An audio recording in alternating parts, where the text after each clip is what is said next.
Ya, jumpa lagi di channel Bu Eli. Kali ini kita akan membahas silabus OSN Olimpiade Sains Nasional mata pelajaran IPA untuk SD tahun 2022. Silabus ini dikeluarkan oleh Pusat Prestasi Nasional Kemdikbud ya, Bapak Ibu guru pembina Olimpiade Sains. Tapi sebelumnya kita akan menuju ke kira-kira kapan pelaksanaan mulai dari persiapan sampai pelaksanaan OSN IPA tahun 2022 yang dikeluarkan oleh Puspesnas. Nah, di sini kita lihat ya Bapak Ibu guru, jadwal pelaksanaan OSN SD tahun 2022 itu dimulai dari tahap sosialisasi OSN SD itu pada April 2022 saat sekarang bulan ini, kemudian dilanjutkan dengan virtual meeting dan penjelasan teknis Puspesnas dengan daerah yaitu April 2022. Lalu pendaftaran peserta OSN SD yaitu dimulai pada tanggal 20 April ini ya sampai dengan 20 Mei 2022. Jadi jangan sampai ketinggalan. Bapak Ibu guru bisa mendaftarkan peserta didiknya masing-masing sekolah supaya segera mendaftar karena waktunya tinggal 10 hari lagi ya Bapak Ibu. Lalu tryout OSN SD tahap penyisian itu rencana akan dilaksanakan pada bulan Mei 2022. Dilanjutkan dengan seleksi tahap penyisian peserta OSN SD tanggal 6 sampai 7 Juni 2022. Lalu virtual meeting dan penjelasan pelaksanaan tingkat nasional OSN SD itu pada Juni 2022. Nah, sebelum dilaksanakan tes seleksi yang sebenarnya maka diawali dengan tryout OSN SD tingkat nasional juga pada Juni 2022. Nah, puncaknya adalah pada pelaksanaan tingkat nasional peserta OSN SD itu berlangsung selama 2 hari 11 sampai 12 Juli 2022. Nah, tentunya jadwal ini jika ada perubahan akan diinformasikan di sosial media baik Instagram, Twitter, Puspesnas ya. Jadi silakan Bapak Ibu guru pembina OSN SD segera menyimak dan memperhatikan benar-benar kapan waktu pelaksanaan yang sudah fix yang sebenarnya atau kapan ada perubahan jadwal. Yang ini diperkirakan dilaksanakan masih berlangsung daring selama 2 hari, yaitu tanggal 11 sampai 12 Juli 2022. Nah, mari kita melihat silabus apa yang harus disiapkan oleh Bapak Ibu guru pembina OSN SD sebelum mengikuti seleksi baik tingkat kota, provinsi maupun nasional ya. Mari kita lihat silabusnya Bapak Ibu. Jadi kita tahu arahan atau pedoman untuk mempersiapkan putra-putri terbaik di sekolah masing-masing.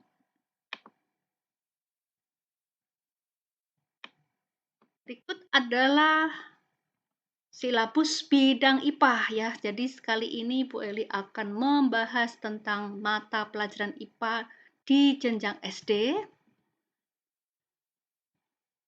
Diawali dari bab keterampilan dan metode ilmiah, ini lingkup materinya adalah memahami proses dalam melakukan kegiatan dan alur berpikir ilmiah. Jadi belajar IPA didasari dengan berpikir ilmiah, metode berpikir ilmiah ya Bapak Ibu. Nah, di sini kompetensi dasar yang terkait itu ada di KI 3 kelas 4 ya, memahami pengetahuan faktual dengan cara mengamati dan bertanya berdasarkan rasa ingin tahu tentang dirinya, makhluk ciptaan Tuhan dan kegiatannya serta benda-benda yang dijumpainya di rumah, di sekolah dan tempat bermain. Kemudian KI 3 kelas 5. KI 3 kelas 5 memahami pengetahuan faktual dan konseptual dengan cara mengamati, bertanya, mencoba berdasarkan rasa ingin tahu tentang dirinya, makhluk ciptaan Tuhan dan kegiatannya dijumpai kegiatannya serta benda-benda yang dijumpainya di rumah, di sekolah dan tempat bermain. Nah, ini juga dijumpai pada kelas 6 juga KI 3 itu sama ya Bapak Ibu. Jadi pada kompetensi ini, memberikan ruang untuk peserta didik memiliki rasa ingin tahu untuk mulai mengeksplorasi dengan hal-hal yang bersifat ilmiah di sekitarnya. Kemudian kita pergi ke bab 2, keanekaragaman hayati dan pengklasifikasian makhluk hidup ya. Lingkup materinya adalah keanekaragaman hayati, ya ini biologi ya Bapak Ibu, distribusi makhluk hidup dan biodiversitas Indonesia. Lalu dasar-dasar klasifikasi makhluk hidup. Klasifikasi makhluk hidup berdasarkan sistem 5 kingdom ya, mulai dari kingdom 5 kingdom ya sampai dengan spesiesnya. Kompetensi dasarnya adalah pada KD kelas 4 menganalisis hubungan antara bentuk dan fungsi bagian tubuh pada hewan dan tumbuhan, membandingkan siklus hidup beberapa jenis makhluk hidup serta mengaitkan dengan upaya pelestariannya ya. Lalu yang ketiga, proses dan mekanisme yang terjadi pada makhluk hidup. Lingkup materinya adalah anatomi, fisiologi pada sel dan jaringan, kemudian anatomi fisiologi pada hewan dan manusia, serta pada tumbuhan ya. Metabolisme pada makhluk hidup, pertumbuhan dan perkembangan, fotosintesis, respirasi, serta proses fermentasi mikroorganisme. Ini satu paket ya, ini untuk bab 3 Bapak Ibu.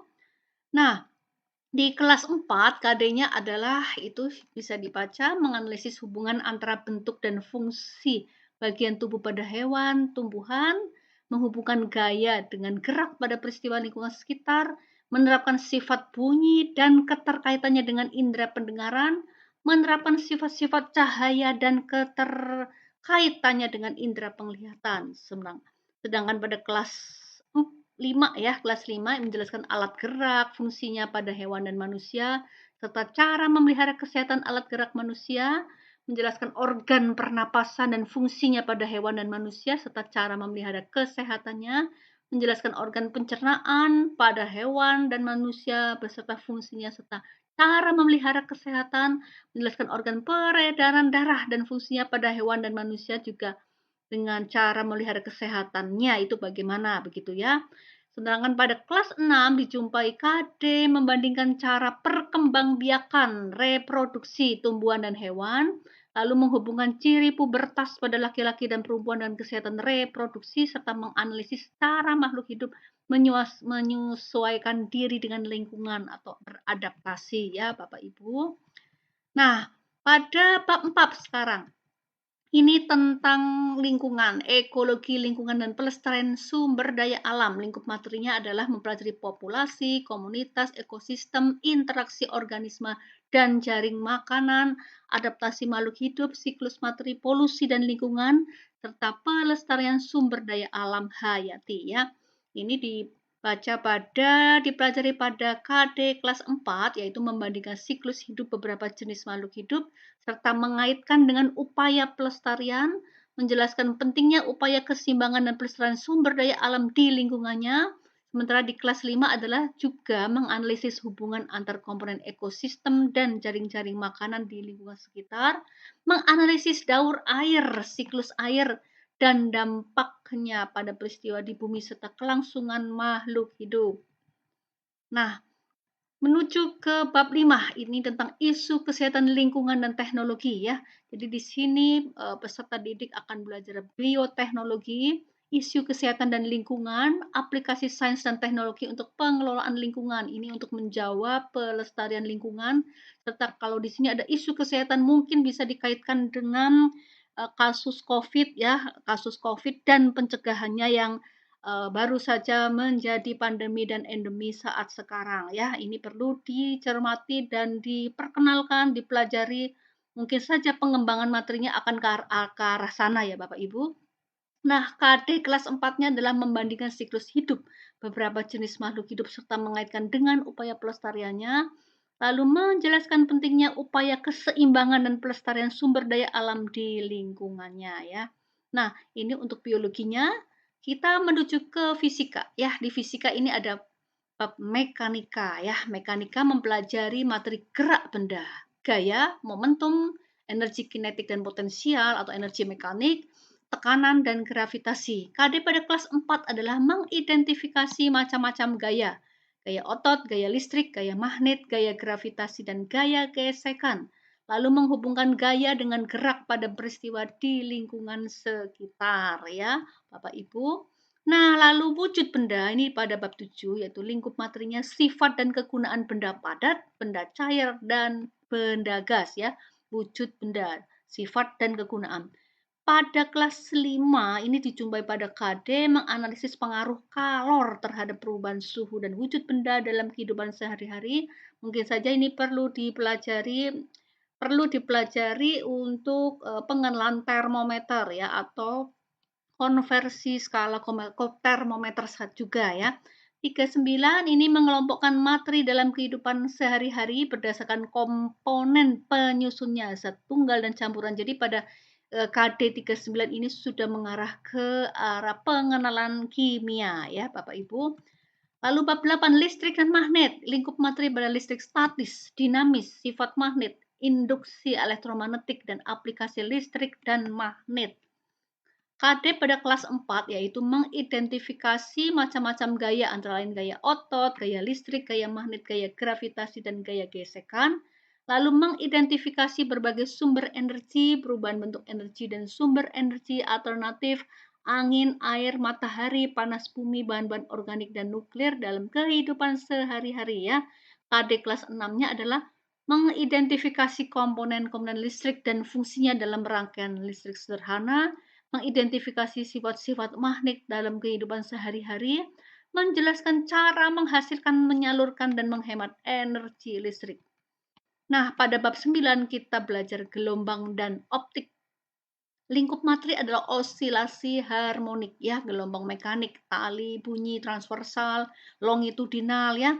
Gelombang elektromagnetik yaitu pada cahaya, sifat-sifat gelombang, alat optik, cermin, lensa, dan aplikasinya. Nah, KD kelas 4-nya adalah menerapkan sifat-sifat bunyi ya dan keterkaitannya dengan indera pendengaran. Kita tahu bahwa bunyi adalah gelombang longitudinal, lalu menerapkan sifat-sifat cahaya sebagai gelombang elektromagnetik dan keterkaitannya dengan indera penglihatan yaitu mata. Jadi ada gabungan antara biologi dan fisika di sini. Nah, pada bab 10 suhu dan kalor ya, lingkup materinya adalah skala suhu, konversi skala pada termometer, hantaran kalor, ada konduksi, konveksi, dan radiasi, perubahan wujud karena kalor ya. KD kelas 5 dalam menerapkan konsep perpindahan kalor dalam kehidupan sehari-hari yang tadi ya ada konduksi, konveksi, dan radiasi, lalu menganalisis pengaruh kalor terhadap perubahan suhu dan wujud benda dalam kehidupan sehari-hari ya. Bentuk energi dan perubahannya sekarang ya, energi kimia, listrik, mekanik, panas, nuklir, gravitasi, energi terbarukan, energi dan konversi energinya. Ini tentang bentuk energi dan perubahannya. Dipelajari pada KD kelas 4 yaitu mengidentifikasi berbagai sumber energi, perubahan bentuk energi dan sumber energi alternatif baik angin, air, matahari, panas bumi, bahan bakar organik dan nuklir dalam kehidupan sehari-hari. Lalu menjelaskan pentingnya upaya keseimbangan dan pelestarian sumber daya alam di lingkungannya. Sementara KD kelas 5-nya kita mempelajari penerapan konsep perpindahan kalor dalam kehidupan sehari-hari, menganalisis pengaruh kalor terhadap perubahan suhu dan wujud benda dalam kehidupan sehari-hari. Kompetensi dasar kelas 6-nya adalah menjelaskan cara menghasilkan, menyalurkan, dan menghemat energi listrik ya. Ini bisa saja sampai ke menghitung penghematan daya listrik. Nah, pada bab 12 yaitu kita belajar tentang bumi dan antariksa. Bumi, tata surya, antariksa yaitu mempelajari struktur bumi, atmosfer, iklim, rotasi dan revolusi benda langit, proses terbentuknya tata surya, struktur tata surya, bintang dan galaksi. Nah, KD yang dipelajari ini adalah materi kelas 6 yaitu menjelaskan sistem tata surya dan karakteristik anggota tata surya, menjelaskan peristiwa rotasi dan revolusi bumi serta terjadinya gerhana bulan dan gerhana matahari.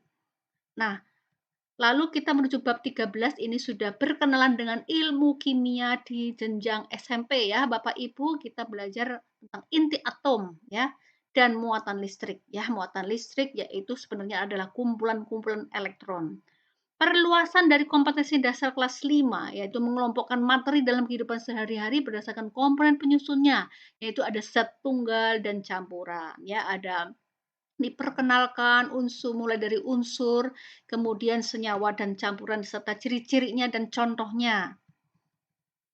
Nah, demikian Bapak Ibu pembina Olimpiade Sains Nasional mata pelajaran IPA jenjang SD, ada 13 bab yang dimasukkan ke dalam silabus OSN SD IPA tahun 2022 ini cukup banyak, sementara waktu persiapan, tinggal sedikit lagi segera mulai, mengasah peserta didiknya berlatih dengan intensif ya.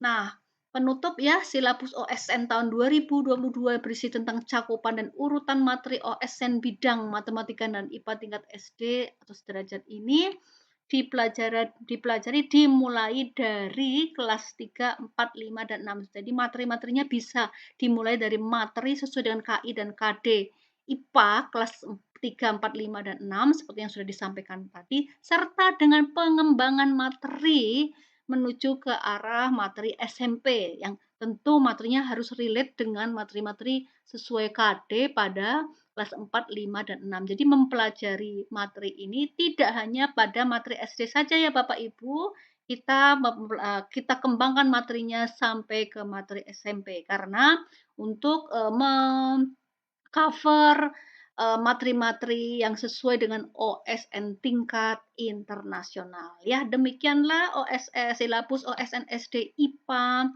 eh, untuk tahun 2022 sudah Bu Eli sampaikan dan kiranya dapat membantu Bapak Ibu pembina untuk segera mempersiapkan peserta didiknya karena sebentar lagi sudah akan dilaksanakan pendaftaran, baik pendaftaran maupun jenjang-jenjang tahapan berikutnya sampai dengan pelaksanaannya itu pada 11-12 Juli ya Bapak Ibu. Jadi waktu tinggal sekitar 3 bulan lagi ya. Semangat, salam sukses.